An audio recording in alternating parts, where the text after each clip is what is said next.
Our next presentation is on the legislative updates. But just prior to that, if you have any thoughts for any future CME that you would like us to support or to find a presenter for, send us the topics, send them to MAPA, and that would be great, and I'll definitely get them. And I'd like to introduce Josh Merson, who was the immediate past president, as well as Charles Glick, and they're going to talk about legislative updates in Massachusetts. And here's Charles. Great. Can you hear me? It's good to be with you. I'm sorry that we're not in person.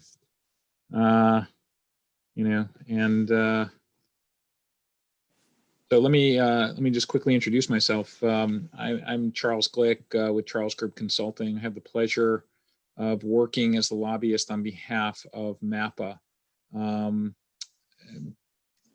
represented MAPA up at the State House for, well over 10 years, and it is an absolute joy to represent you and your colleagues up at the State House. You know, the goal of MAPA in terms of the work that we do with policymakers is to really make Massachusetts the best place possible for PAs to practice. You know, our philosophy is that there should be no artificial barriers to practice. And, you know, that is our goal. And we've achieved that over a number of years in a variety of different ways. You know, it's frustrating not to be able to see a sea of people and to kind of know, you know, how many of you have practiced for you know, a period of time. But many of you will probably remember that not too long ago, a physician was only able in statute, this is not in regulations, it was written into the law in Massachusetts that a physician could only supervise 2 PAs at one time. And I remember when I first started working with MAPA, you know, I tried to ask someone to explain to me why this was the case, what was the reason for this, and nobody really could, because it didn't make any sense at all. And as you can imagine, we have a lot of laws on the books that don't make a lot of sense, and this was certainly one of them. So with the work of people, you know, at the leadership level of MAPA, we went around talking to people about this, policymakers, and in a short period of time, we were able to convince policymakers to expand that to 4, to allow a physician to supervise 4 people at any one time.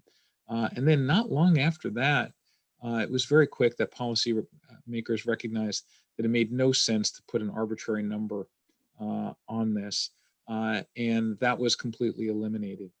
Now you can imagine, right, that if you're a PA and you're seeking employment, that having your physician or having a physician supervise just 2 PAs at one time puts a significant restriction on your ability to be hired. You could imagine hospital settings and physician groups basically saying, yeah, we'd love to hire more PAs, but you know what? It would mean that we'd have to hire more physicians, and we just can't do that. And when we got rid of that, it really opened up the door to a variety of different settings and hospitals, physician groups, and the like, to be able to say, let's utilize PAs to the full extent possible. So, you know, I was really proud that we were able to achieve that.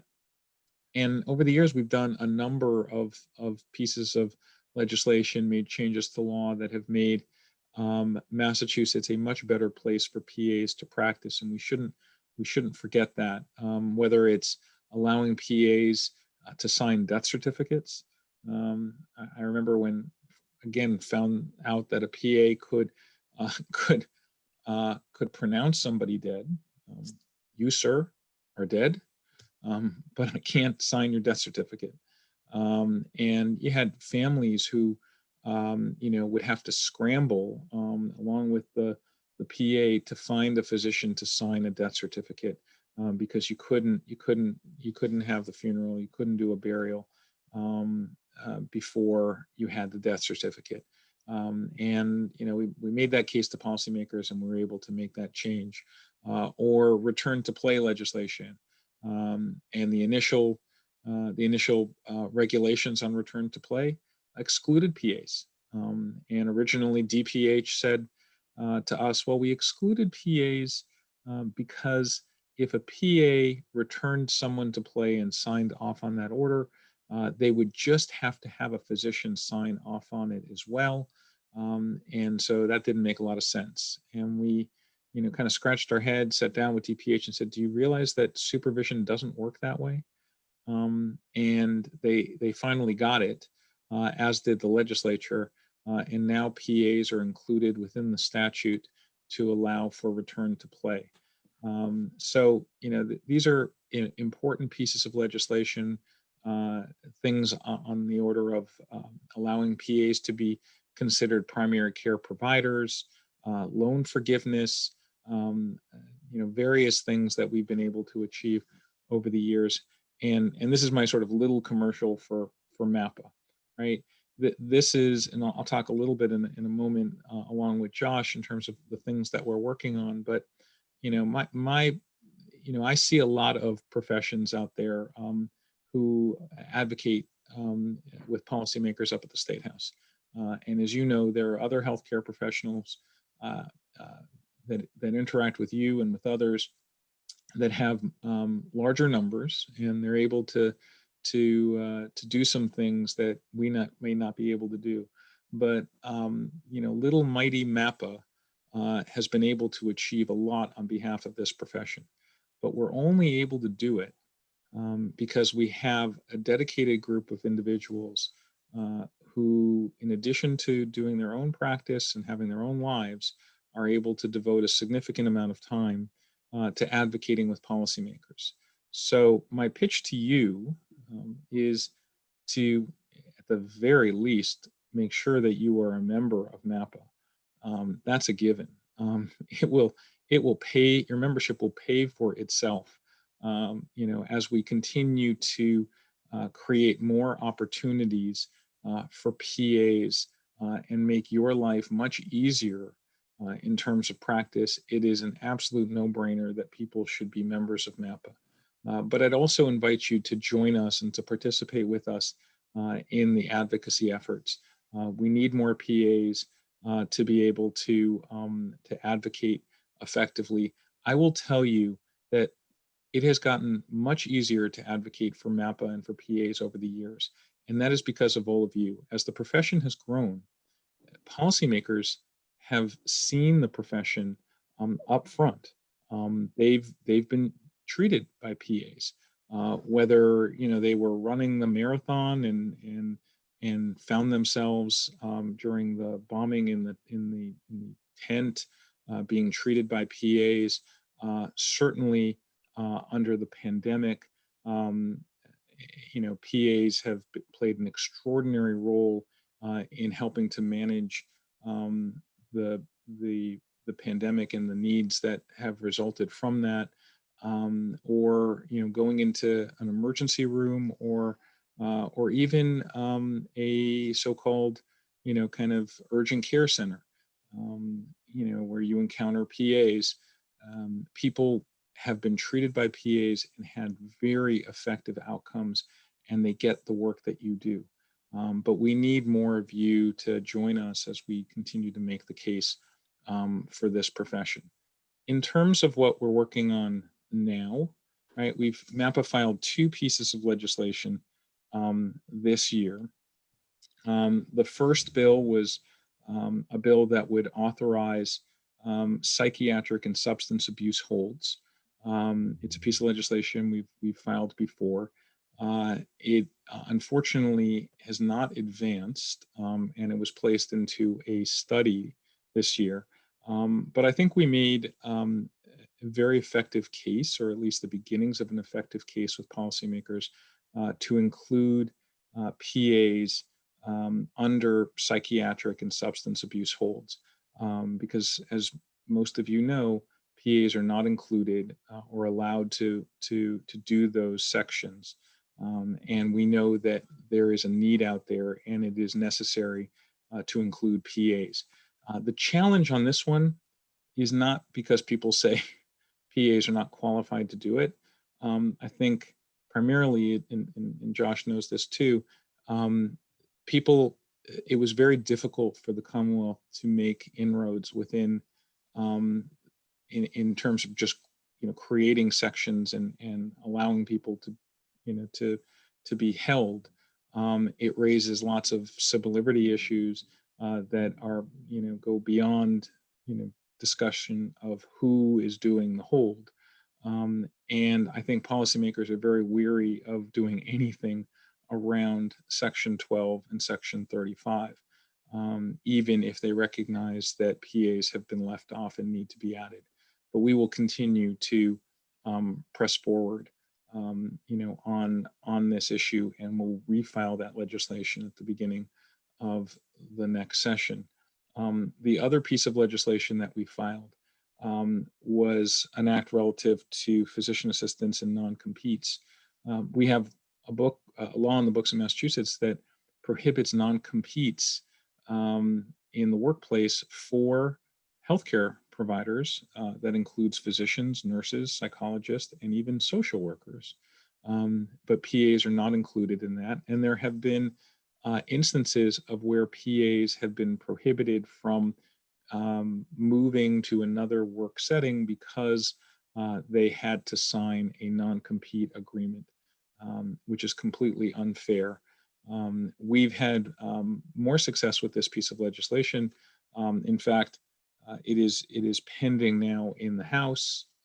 It's on the House calendar and remains on the House calendar and will till the end of the session. And our hope is that we'll be able to get that over the goal line and signed into law and onto the governor's desk.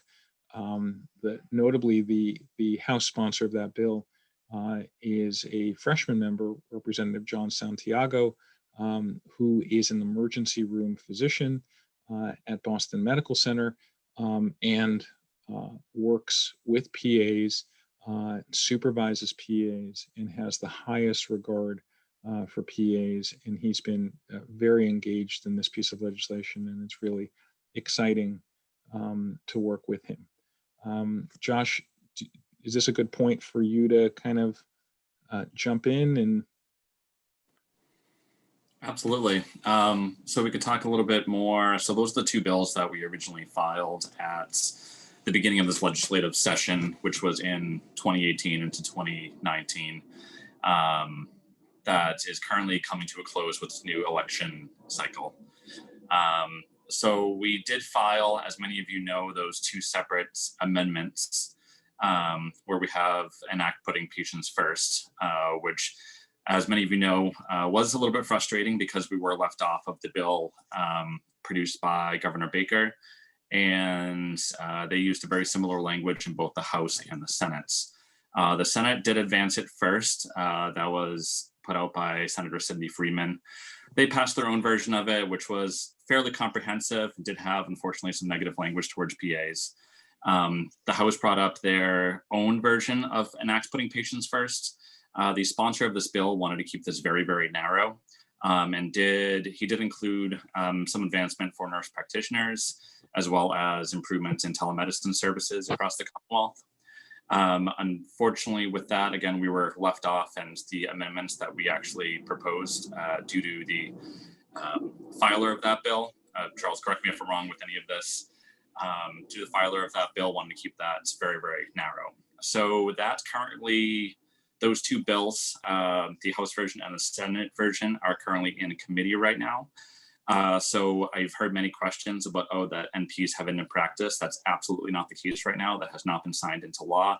It's still sitting in committee right now and has not made its way out. So we're following that along very closely and seeing where, if that does go through. We still have opportunities to file some advancement in the Commonwealth. One of the biggest areas moving forward is going to be the budgets.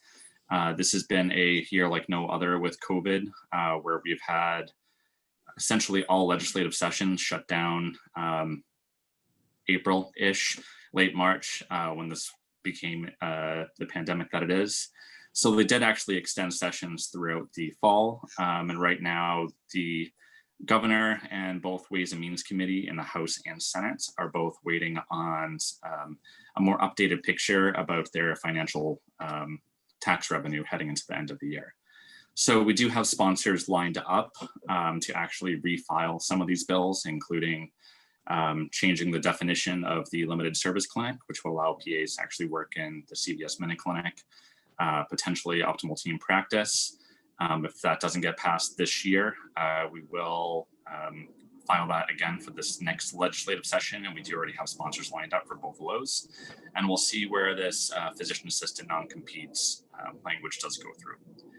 The biggest thing that I want everyone to remember is there's been a lot of talk about why are the NPs getting this and why are we not. The NPs have actually been trying to get this for probably about 10 years at this point and spend over $100,000 per year trying to actually advance this. So they've reached easily over $1 million in trying to advance this. This was not something that we originally thought was going to pass and was not actually filed for us at the beginning of the session. So that's why the optimal team practice was actually put forward a number of amendments in response to the nurse practitioner language that did go forward.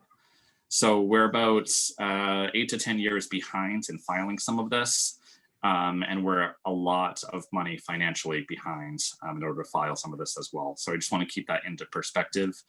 And know as well, like we're fighting for this every single day. We spent a lot of time on this, meeting with legislators, both in person prior to this and during this pandemic and this virtual environments, a number of Zoom fundraising sessions, everything else. So we're actively fighting to actually push this through. And I think we do have a really good chance of getting something like this through in the next 2 years. So I want to keep that on everyone's minds. Continue to be a member, as that money really does help us support advancing some of this language. Josh, do you want to talk a little bit about the governor's executive order? Yep. So thank you for reminding me about that. So we were really happy to actually get this through. This was at the beginning of the pandemic that we realized that PAs are probably the most flexible provider that exists in medicine. So we actually, though I should say the language that we originally proposed to them, it's not exactly what we wanted, as it did still require identifying a new supervising physician. But at the beginning of the pandemic, where Governor Baker was issuing a number of executive orders, MAPA did put forth this language to not have to identify or file a new identification of a new supervising physician with the states. Thankfully, this passed in 2 or 3 days, where it was actually made public and really allowed PAs to deploy across any area of the hospital where there was a specific need for us to be and actually take care of those patients with COVID, move into emergency departments, urgent care, internal medicine, really wherever we needed to be. So this executive order is still in effect through the Massachusetts state of emergency, very similar to licenses being extended, and also similar to the liability waiver that actually went through as part of these emergency bills as well. So we're still thankful that's actually going through, and this has provided a really big avenue for us for pushing this emergency executive order and trying to make a lot of this language permanent in regards to not having to identify a supervising physician at the state level. Am I missing anything with that, Charles? No, I think that what's really helpful. Someone once said a crisis is a terrible thing to waste, right? And yep. One of the things is that the pandemic has made people more aware about the critical role that PAs play. Hopefully, we won't have a deepening of the crisis where people really, get another chance to see PAs in action. But we hope to build on that. We did, I think we made an effort. I think there's been some questions about, what sort of specifically did we do? We did file amendments to both the House healthcare bill that moved forward, as well as the Senate healthcare bill. Unfortunately, those amendments were rejected, despite the passion of the champions that we had. I think particularly over on the House side, you have a majority leader who has been shepherding through the healthcare bill, which is primarily focused more on telehealth than anything else, and has really wanted to keep it very narrow. And so it's the dynamic in Massachusetts between the House and the Senate is one that is somewhat troubling. And because that dynamic is troubling, and there's tension between the branches, particularly on healthcare and the direction bills should be going in, it makes it much harder to come to some agreement around issues, including our issues. And so in some ways, we're a little bit of a victim of that. I'll give you an example separately. Our firm represents dental hygienists in the effort to try to create a PA model in oral health. And we've had agreement on the House side and on the Senate side on this, and still haven't been able to include that language in both versions of healthcare that are moving through the legislature now. So we're getting stuck because of the politics and less around issues of policy. And there were a few questions in the chat that I just want to answer. Yes, NPs are able to do sections. They've been on there for a number of years. They've been on there with physicians, police officers for quite a while now. The Section 12 laws have not been opened up in quite a long time. Let's see. Do you think it would be helpful if the Boston Globe was made aware of the bill not passing?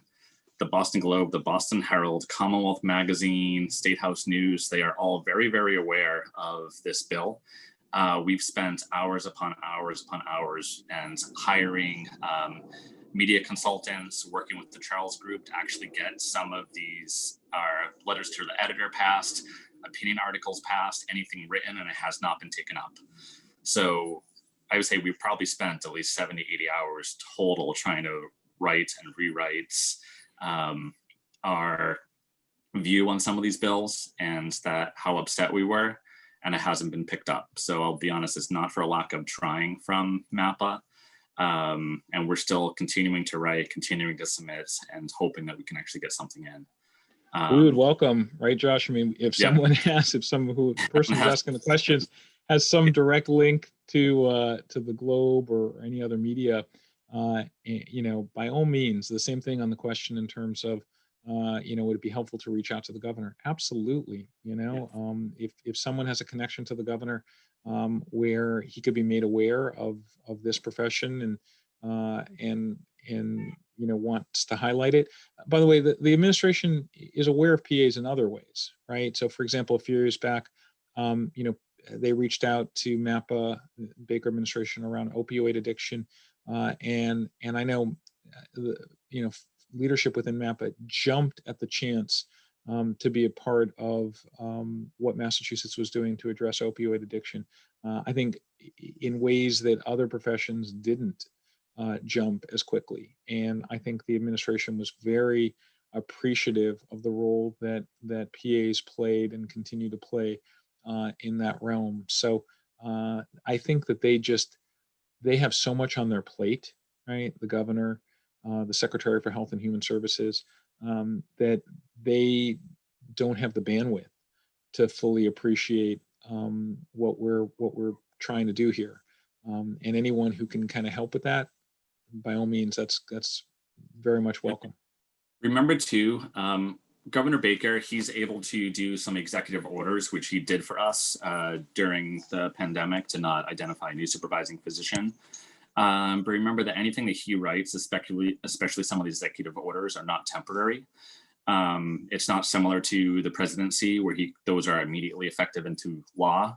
They're temporary during this emergency order for us. So anything that comes out of the governor's office does still have to go to the House and Senate to actually be enacted, to be voted on, go to committee, and then it goes to Governor Baker's desk to actually sign. So there can't be a unilateral decision by him for long-term law changes, and it has to go to the House and Senate. And I will say there was one more questions. What will happen if MPs do get practice independently? So remember too, this is a very big issue. We are very aware of this. We are working so hard to actually try to move forward with improvement to PA scope of practice. Remember too that I think 30 something other states, I can't remember the exact number, actually have PA independent practice, and the PAs are still actually growing in those states. So it's just something to remember that I really don't think that we're all going to lose our jobs. They're going to move towards NPs. So just remember that. However, we're using this to our advantage to actually get PAs written into the law and to be sure that this actually is passed. So I just want to reassure everyone, but also let everyone know how hard we're working to actually get this through. Yeah. And I'll say too that we're hoping that we'll have more notice for any sort of calls to action.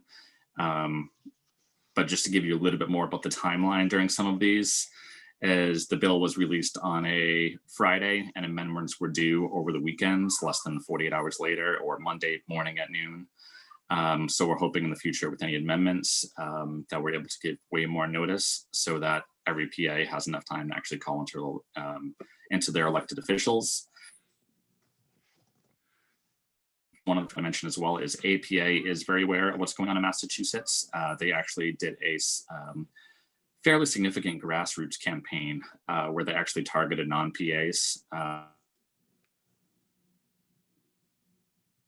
in order to get people to call their legislators and be able to call Governor Baker and try to enact this as permanent language. So we do have the assistance of our national group. We are working with other states as well. And like I said, we're working very, very hard in order to get PA the version of optimal tests that would actually pass in the state. So just to make everyone aware. Josh, I realize there's one other issue that we've been working on. It's a little smaller in scope, but important for people to recognize. We are working to change the statute around limited service clinics, which most notably are the CVS Minute clinics, which it's our understanding that because the way the statute is written for those limited service clinics, PAs are not able to be hired or to work in those settings. And so we've actually had conversations with CVS around this, and we actually filed an amendment to the House Healthcare Bill, which was not accepted. Because we got this issue late, it hasn't sort of reached the critical mass, but we're going to continue to plug away and work more closely with CVS on this. I think they also had a bunch of things that they needed to get done as part of the healthcare bill and didn't have the bandwidth to be able to focus on this. But they would like to see that change in the law to allow for PAs to be able to work in their clinics in the same way that PAs can work in other urgent care settings. I mean, the thing that sort of drives me crazy is, you can be a PA and you can work in an emergency room and see individuals who are victims of gunshots, but you can't work in a limited service clinic and see someone and give them in that case, a COVID test or do anything else that you'd be doing in a limited service clinic. Makes absolutely no sense at all. And it's another one of those little quirks in the law that we have to address.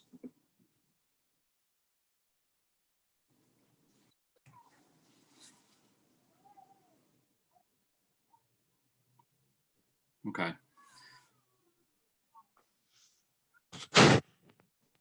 One other thing, there was one of the comments just about being more aggressive. I'll say in order for us to be more aggressive, it requires, I'll be honest, money. In Massachusetts, we probably have about 400 or 500 members, and there's over 4,000 PAs in Massachusetts.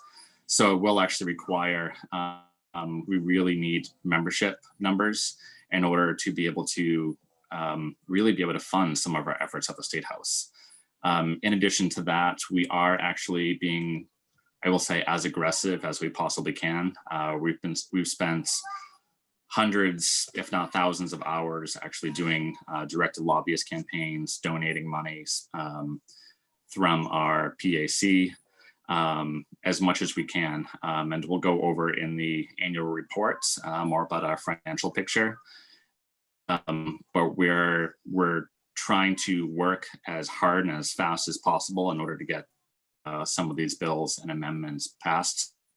And we are hopeful that if things don't in this legislative session, that we'll refile these bills, continue to work hard throughout the next year or two, and hopefully get a lot of this language passed. And if anyone wants to help with lobbying, with any legislative efforts, feel free to email us, let us know. We'll be glad to include you in anything that's going on.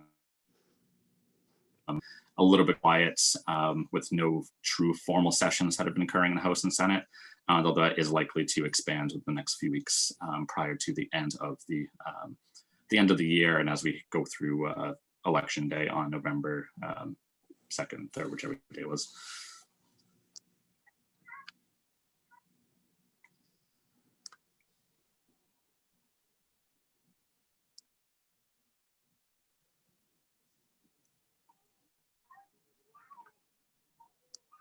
Perfect. And then,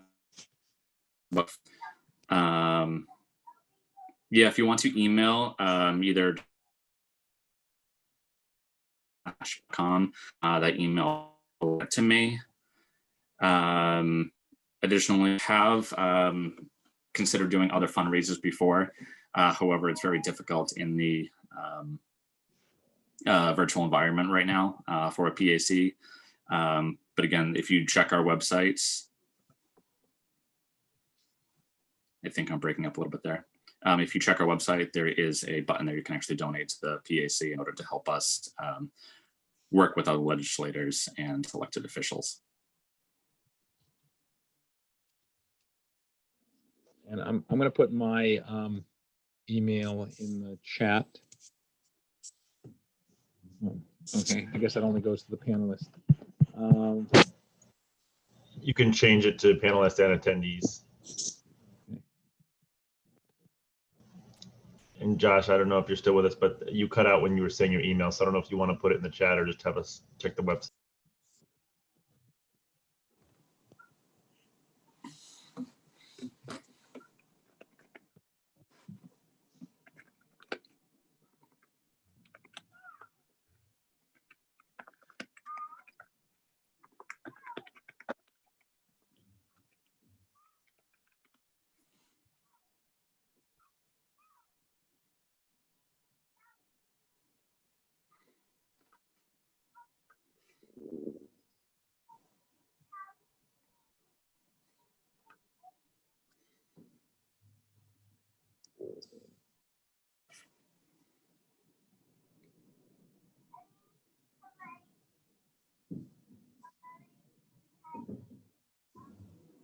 Okay.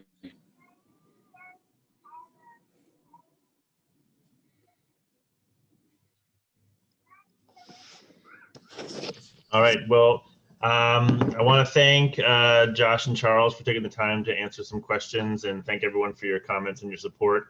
I just want to echo that we really do work pretty hard, and unfortunately, some of these things move at a much slower pace than some of us would envision or hope for. I did recently meet with one of the senators, and I asked them what actually makes a difference. What do we do helps persuade you to listen to us? And they told me that it really is hearing from their constituents. So when they get emails and phone calls, that's really what makes a difference, and that's really what they remember. So that's one way you can also help is constantly reaching out to your representatives. And when we also at times will ask you to do that, even at short notice, I think it really makes a difference. So thank you all again. Just to summarize today, to get your CME, you would need to have paid for the conference. You will receive a survey. Please complete the survey, and then certificates will be mailed out the last week of October 26th.